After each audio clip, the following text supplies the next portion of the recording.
Nararamdaman ko na siya. Nararamdaman ko ang isang ligaw na gabunan. Nakakatuwa naman. Sa tagal ng panahon na hinahanap kita, ikaw na mismo ang lalapit sa akin.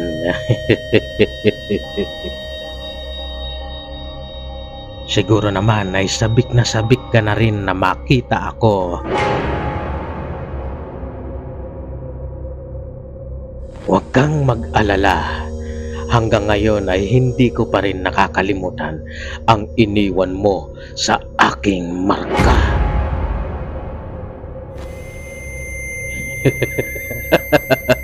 Lumapit ka sa akin, mahal kong kadugo, dahil sabik na akong makita ka.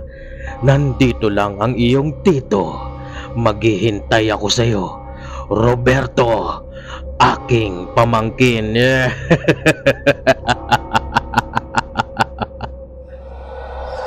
Mahal na Supremo, pinatatawag mo raw po ako. Goryo. Oo, pinapatawag kita.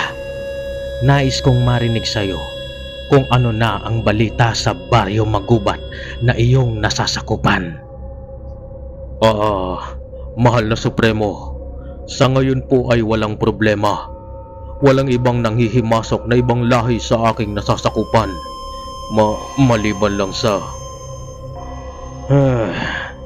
Bakit hindi mo ituloy ang iyong sasabihin, Goryo? Mahal na Supremo, meron po kasing balibalita na meron pong tagabantay ang baryong yun. Meron daw pong malakas na tigbalang na prumoprotekta sa Baryo Magubat. Isang tigbalang? Baka nakakalimutan mo, Goryo. Isa kang gabunan. Walang sino man ang mas lalakas pa sa ating lahi.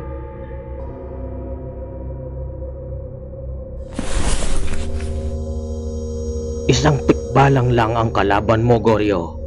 At alam ko ang kahinaan ng nilalang na yon. Kaya humayo ka at magsama ka ng mga aswang na tiktik. Gapasin mo ang Baryo Magubat.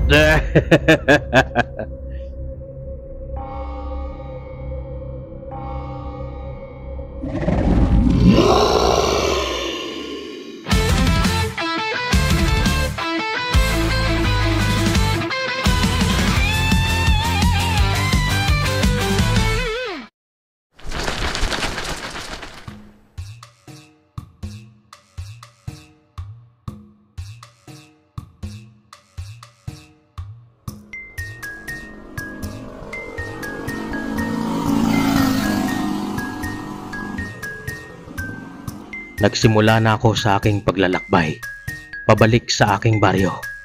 Sa baryo kung saan ay namumuhay ang mga aswang na kagaya ko. Pero mukhang aabutin pa ako ng ilang linggo bago ko siya marating. Dahil unang-una, wala naman akong pera para makasakay ng sasakyan.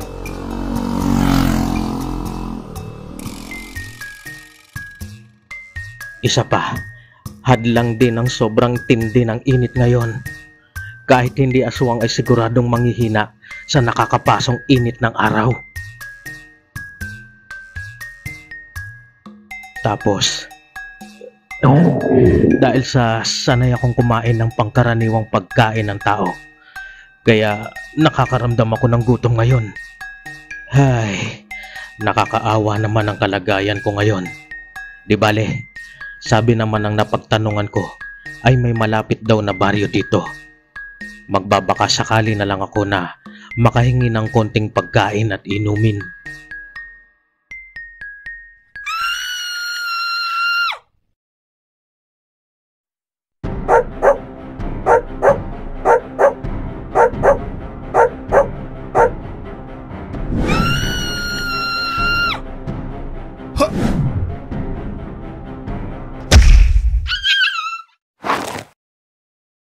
Okay ka lang ba, bata?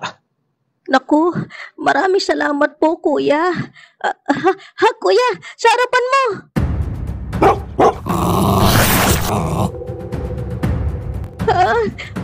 Kuya, ang braso mo po. Huwag kang mag-alala, bata. Okay lang ako.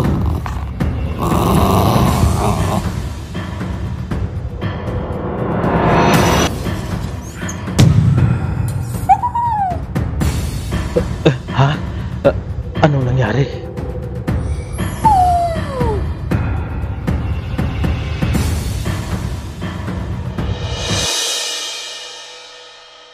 Ayos ka lang ba, bata? Ayos lang naman po ako, kuya. Ikaw po, kuya. Ayos ka lang din po ba? Naku, nasaktan ka po ba? Ay, nako. Ayos lang din naman ako. Hindi naman ganun kalala yung kagat ng aso eh. Ganun po ba, kuya? Maraming salamat po, ha. Kung di po kayo dumating, baka napahamak na po ako. Mabuti na nga lang talaga. Pero teka, bakit ka nga ba nandito? Dapat hindi ka gumagala ng nag-iisa. Maraming mapanganib na hayop dito sa kakahuyan. Ay, kasi kuya, namumulot po kasi ako ng mga mangga na nalaglag sa puno. Ibibigay ko po kasi ito sa lolo ko para meron kaming makain na prutas. Nga pala kuya, heto oh. Kunin mo na itong isang mangga. Bigay ko na po yan sa'yo bilang pasasalamat na rin po kuya. Ano nga po palang pangalan niyo po? Ang pangalan ko ay Roberto. At maraming salamat dito sa mangga ha. Walang anuman po kuya. Ako naman po si Luisa. Ikinagagalak kitang makilala, Luisa. Nakakatawa ka naman po kuya. Kasi ang bait niyo po. O sige po kuya, uwi na po muna ako. Baka hinahanap na po ako ng lolo ko eh. Oo, sige Luisa. Mag-iingat ka ha. Opo kuya. Ay, nga pala. Bigay ko na rin po ito sa'yo para mas masarap ang pagkain niyo po ng mangga. Eto po kuya oh. Asin po para sa mangga. Ay, nako. Maraming salamat na lang Luisa. Pero kasi hindi ako naglalagay ng asin pag kumakain ako ng mangga eh. Ay, ganun po ba? O sige po. Kung sa bagay, ako man eh, mas gusto ko ang mangga na sinasawsaw sa asukal eh. O sige po kuya, babay na po. Maraming salamat po kuya ha. Mag-iingat din po kayo. Sige, paalam Luisa. Hay.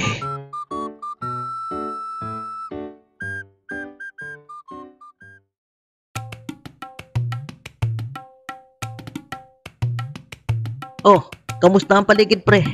Maayos naman ba? Ay, grabe ang init ngayon.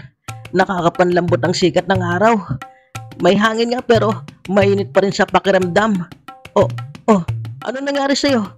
Anong tinitingnan mo dyan? Pare, tingnan mo to. Naramdaman ko na lang kasi na biglang uminit ang lana. Nung tingnan ko kumukulo ito. Isa lang ang ibig sabihin yan. Merong malapit na aswang dito. Maganda ka. Mukhang papunta siya sa baryo natin.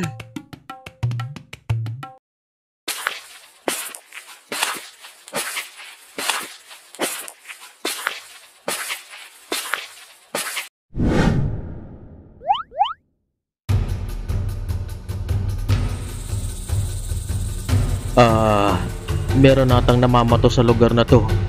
Muntik na akong tamaan eh. Umalis ka rito, aswang. Hindi ka namin nahayaang makapasok sa baryo. Ha? Sinong aswang ba ang sinasabi nyo? Huwag ka nang magmangmangan. Hindi mo may tatago ang pagkaaswang mo sa lanang ito. Pero teka, sige, umaamin ako. Oo, aswang ako. Pero wala naman akong balak na masama sa inyo at sa mga naninirahan sa baryo. Sinungaling! Tanggapin mo to!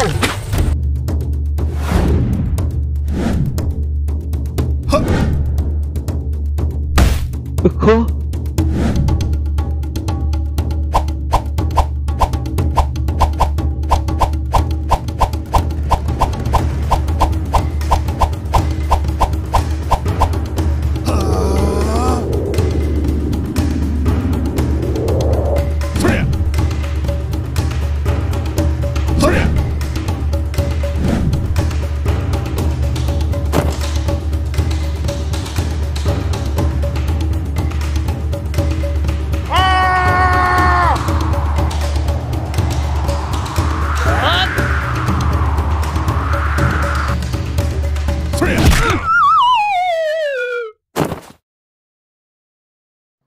Aray, ang sakit naman nun. Grabe, napakabilis naman ng aswang na ito. Ano bang ginagawa niyong dalawa? Isang aswang lang ang kalaban niyo eh. Hindi niyo pa kayang talunin. Huwag na kayong mag-alala dahil nandito na ang inyong tagapagtanggol. Ako, si Tikboy. Humanda ka na aswang dahil hindi mo siya kayang talunin. Kaya kung ako sa'yo, susuko na ako. Mukhang mali yata ako nang napuntahang lugar ah. Hoy aswang, ihanda mo na ang sarili mo dahil tiyak na sasakit ang buong mong katawan sa gagawin ko sa'yo. Ha? Heto na.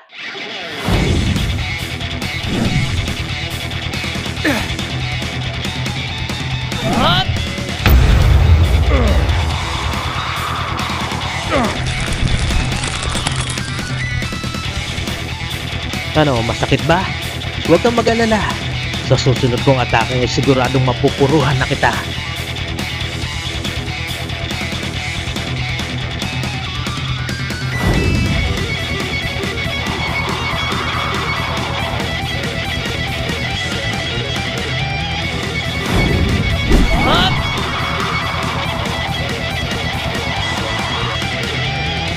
Huwag po, Kuya Tikboy!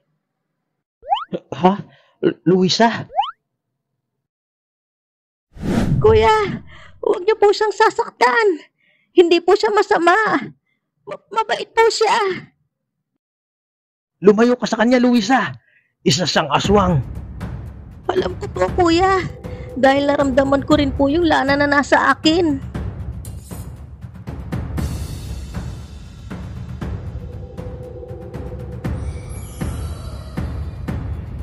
Pero kahit na po aswang siya, hindi siya nagdalawang isip na tulungan ako kanina sa mabangis na aso.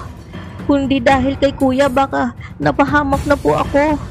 Nasaktan nga po siya kanina kasi nakagat siya ng aso eh. Kaya pakiusap po, huwag niyo po siyang sasaktan. Pero Luisa, huwag kang mag-alala, Tikboy. Magtiwala ka kay Luisa. Apo Temyong? Ako nang bahala dito, Tikboy. Maraming salamat sa pagtatanggol mo sa amin. Wala naman pong anuman, Apo Temyong. Luisa? Sino siya? Siya po si Apo Temyong, ang aking lolo. At siya po ang namumuno sa aming baryo. Naikwento ko na po kayo sa kanya at nabanggit ko po na nakagat po kayo ng aso. Isa rin po kasi siyang manggagamot at gusto ko raw po niyang makita para gamutin. Ganun po ba? Maraming salamat po, Apo Temyong, pero maayos naman po ako. Makikiraan lang po sana ako sa inyong baryo at... ayan na! Nagugutom na siya! Humanda kayo! Sandali lang! Maghunos dili kayo! Hayaan niyo muna akong kausapin siya.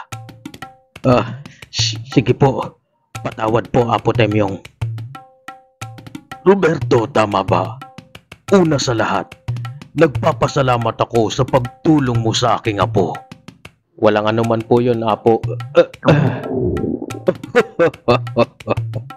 O siya, sige.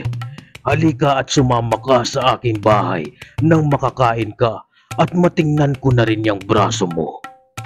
At para naman mapanatag ang kalooban ng aking magigiting na Guardia de Barrio, babantayan ka nila hanggang sa makaalis ka dito sa amin. Okay lang ba talagang tatlong yun? Kuya Roberto, tara na po.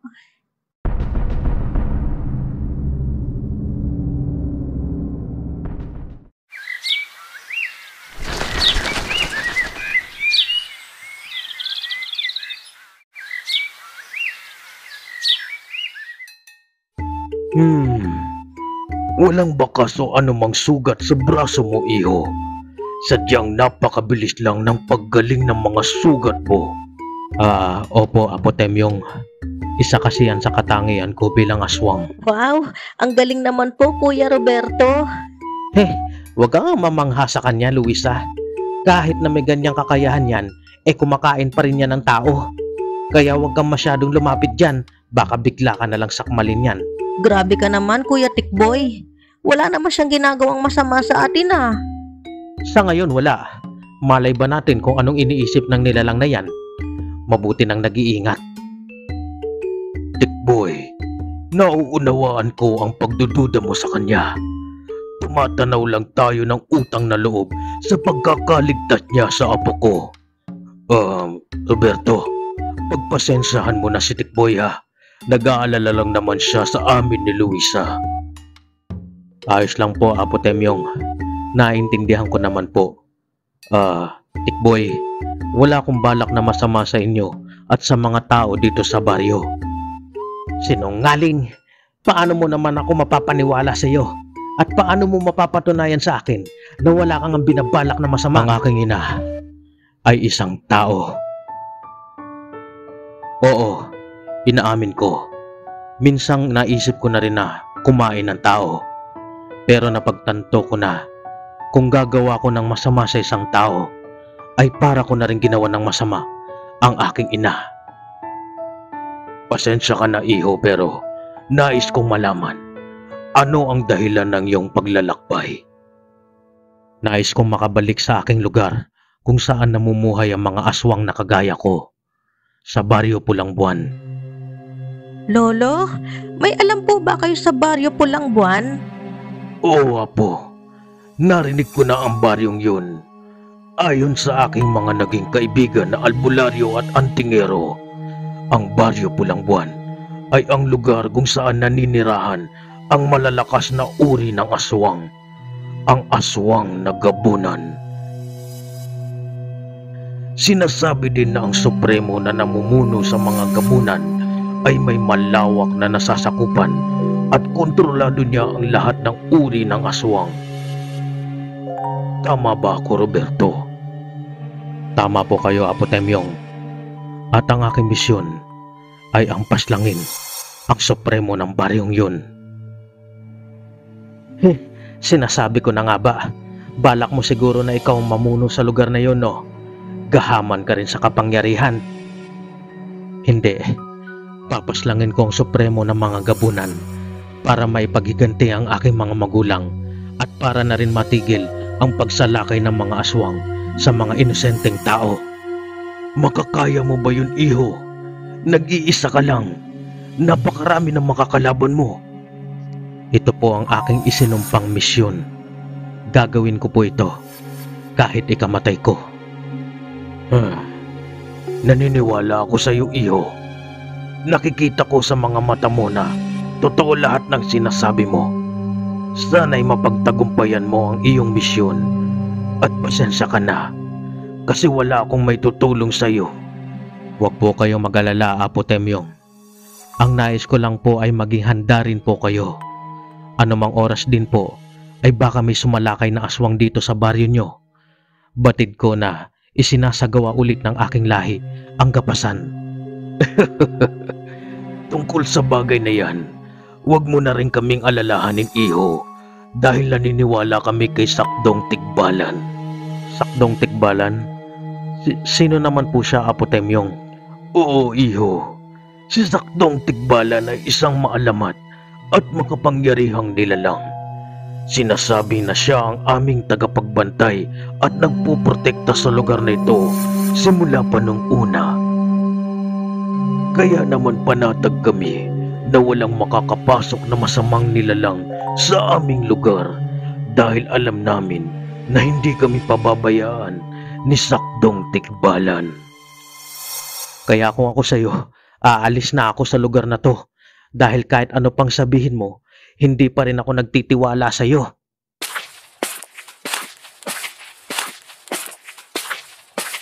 Ay, talaga naman itong si Tikboy, oh. Pagpasensyahan mo na ulit siya, iho, ha. Sadyang mainit lang ang ulo niya sa mga kagaya mo. Pero huwag kang mag-alala. Mabait naman niyang si Tikboy. Pasasaan din at magiging mabuti rin siya sa iyo. O siya, halika na at kumain na tayo. Mukhang luto na ang sinaing. Halika na, iho, at mukhang gutom ka na. Luisa, apo, tawagin mo na rin yung dalawa, pati na rin si Tikboy. Opo, Lolo. Halika na iyo. Kumakain ka ba ng pritong bawang? Pritong isda pala.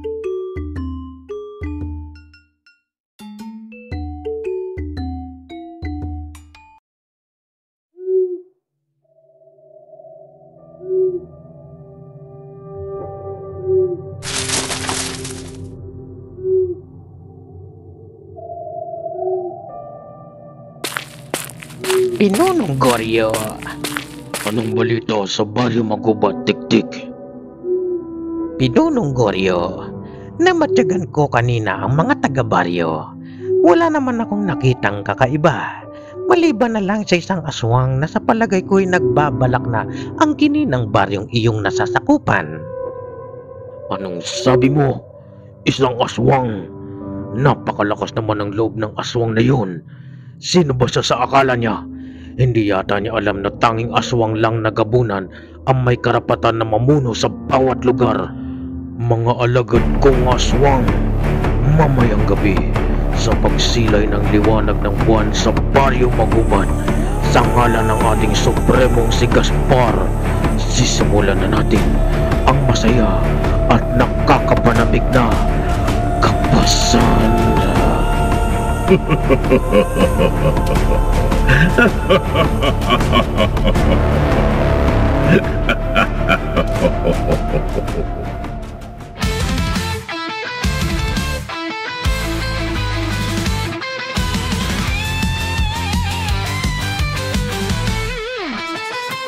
Sa dilim ng gabi, isang anino'y naglalakbay. Taglay ang sumpa, itinakda na ng kadana. Ang daigdig ay lugmok sa kasakiman at takot. Sa anino ng kasalanan, siya'y binabalot. Ngunit sa bawat hakbang, isang tanong ang bumabalik. Hanggang kailan magbabayad sa kasunduan ng gabi? Alay na buhay sa kamay ng kadiliman, dugo at luha, kapalit ng kapangyarihan. Hanggang kailan magtitiis sa sinapit na kapalaran at magigising sa sumpang walang hanggan?